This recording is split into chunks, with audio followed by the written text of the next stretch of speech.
Welcome to another vlog.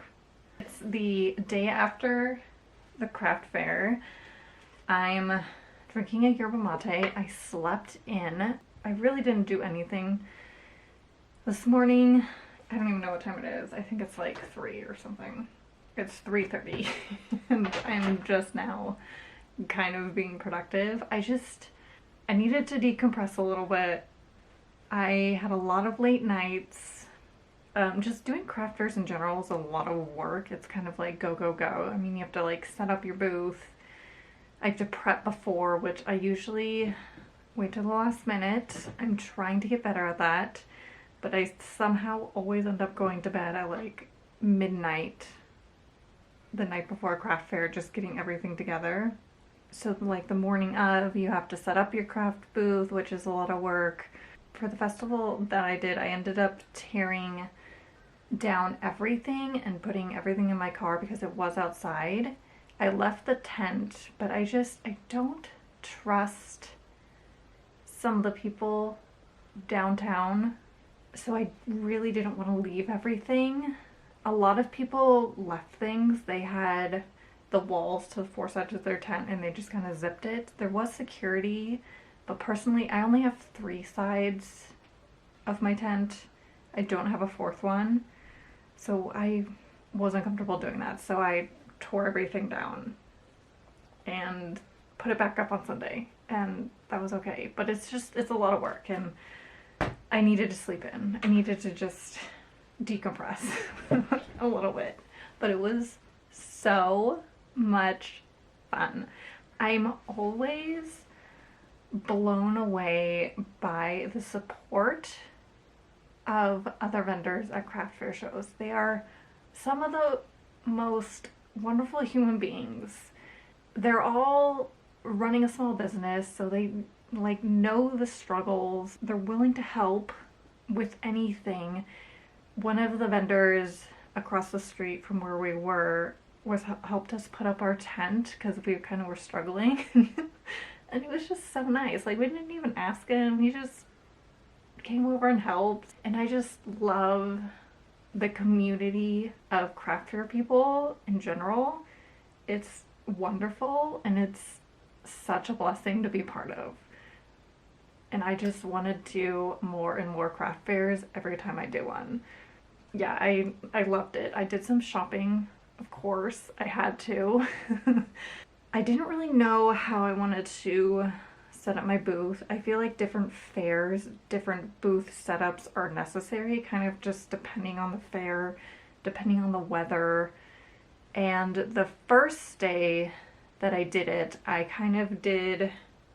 had 2 tables. I had an 8-foot table and a 6-foot table, and it was kind of like this. So the front of the tent was here. I made an L shape. I ended up putting one of the sides up in my tent, and it just didn't work. It didn't work well for this festival. I made sales, I still met people, but I feel like the setup that I had wasn't super inviting, and I didn't like it at all. I kept it that day just because I already set up. I didn't want to move anything around. I had a plan for what I wanted to do for the next day. So Sunday, what I did is I moved my table forward to the front of the tent. I had my 8-foot table, moved it forward. And then I had I don't think I have it in here. No, I put it away. But I have a display rack for my 5x7 prints, and I have a display rack for my 8x10 prints. So what I did, instead of having the 6-foot table, I lost that completely. I ended up putting my 8x10 display rack by my table, kind of like at the corner. I was in a corner spot, so I can kind of take up a little bit of the room next to me. This festival wasn't like strict about staying in your booth limits if you're on a corner, so I took advantage of that. And then I had a shelf that's kind of just been sitting in my garage that I ended up using to put my sunflower coasters on and my terracotta pots on. And then I put the glass paintings, I put the 5x7 like display print rack that I have, my stickers. What else did I have on there? I think I had something else. Oh, my sun catchers, all on the 8-foot table. And guys, I doubled my sales. I think I might have tripled my sales from the previous day. It was crazy. I think it was more inviting. People didn't have to like step into my booth to kind of look at everything. As they would walk by, like the booth would literally be there. And then I did have 2 of my my like tent covers, side covers up. I kept 2 sides open, covered 2, so I had the back one covered, and then I had my right like wall covered because I didn't have anything there, and it was very like empty in the back because my table was pushed forward. I wanted to kind of stop people from walking like through the booth, so I put that up, and it was fine. It was a little windy, but the tent didn't move. The walls that I had up kind of blocked the wind from coming in, so everything on my table was kind of like wind blocked, I guess. Yeah, nothing really moved, like at all. My stickers were fine. Nothing blew away. I ended up Velcroing my banner to the tablecloth, which worked really, really well. And yeah, it was so nice. I'm like still getting used to doing craft fairs. I haven't done that many. This is my 3rd craft fair. So I'm very new at the whole craft fair experience. But I'm finding that different fairs kind of require different booth setups, and you kind of play it by ear of how you want to set your booth up to like how the fair is, like depending on the weather, depending if it's windy. It just depends. I met so many wonderful people. I met a lot of people who recognized me from the art and craft fair I did back in February, which was really nice. And they said that they bought some prints from me like over the course of a few months, which was so awesome to hear. It's like such a good feeling when somebody recognizes your booth. It was awesome. People were wonderful. There were like a couple people that were interested in my terracotta pots, but were like appalled at the price, which was fine. But like, they're hand painted. It takes time to do those, and they take a long time to do. Which, you know, whatever, it's fine. But yeah, I ended up filming me set up. I did a little time lapse. So I'm gonna go ahead, I'm gonna insert that now, and then I'm gonna show you what I bought.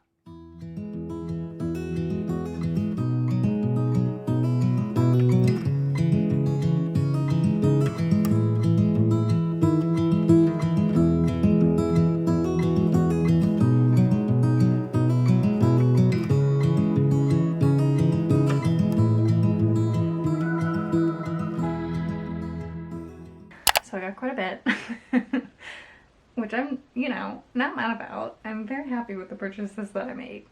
I'm trying to up my jewelry game and just my earring game and just get good quality pieces that I can kind of wear all the time. I recently went through my jewelry box and threw away like 20 pairs of earrings because I bought the cheap earrings. They were like tarnishing and just not good. My goal at this fair was to get studs. I'm like 100% a stud girl. I mean, I do wear like longer earrings, but because I work at like a 9-to-5 job, well, not 9 to 5, but you know, I have another job. I love wearing earrings, but I need studs because I don't really want to wear long dingly earrings to work. It's just, you know, not my vibe. So I got a few, and they are so cute. I'm so happy with them.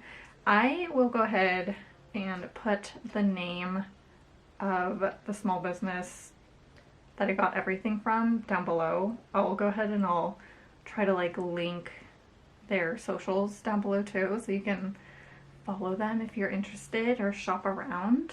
Oh, I got this, I'll insert a picture because I'm wearing it, but I got this really dainty gold necklace from a store called Falling for Dainty. This girl has the cutest stuff. I am absolutely obsessed with her stuff. She just makes really dainty jewelry, and I had to get this necklace. So I got this necklace. It's a really good like layering necklace if you're into layering necklaces. And then I ended up picking up 2 stud earrings from one of the vendors that was across the street from me. So there's this one, and it was her husband that actually helped us set up our tent at the beginning. She graciously gave me these, which was so freaking nice, and they're so stinking cute. They're little leaves. I'm gonna wear these tomorrow. But yeah, that was very, very, very nice of her to give me those. And then I found another little jewelry shop. What is this shop called? Oh, I don't have the card. Well, I'll put it on the screen. But she had some really cute jewelry, and I had to get these. They're just so cute and so dainty. They're like the perfect little stud. So I got those from her, and I think that was all the jewelry that I got. And then I ended up getting a sticker, which is right here, from the most wonderful human on the planet. Her name is Hannah, and she's so freaking sweet. She also does watercolor. This was one of her prints. And yeah, I freaking adore that girl. We started talking. She came over to my booth and we started talking, and she's just so sweet. So sweet. And then I got a candle, which I'll go ahead and I'll insert a picture because it's actually up here because I was burning it this morning. And I think her company is, yeah, Intentional Goods is her company. She makes candles, obviously, and they smell really, really nice. They're not super, super fragrant, which I love, and they smell really good, and they're made of soy wax. So I love that. I got that. And then the last thing that I got that I couldn't help myself, I had to get it because I'm a sucker for a planter, is from Megan Brown Ceramics.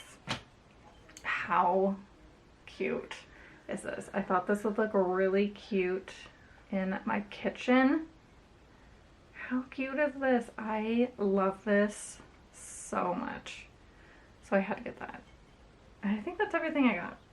I didn't go too crazy, but kind of went crazy. I couldn't help myself. There's just there were so many vendors there, and there's so many cute things that I wish I had more money to buy things, but I didn't. Yeah, I had a fantastic weekend. I really would love to do this festival again.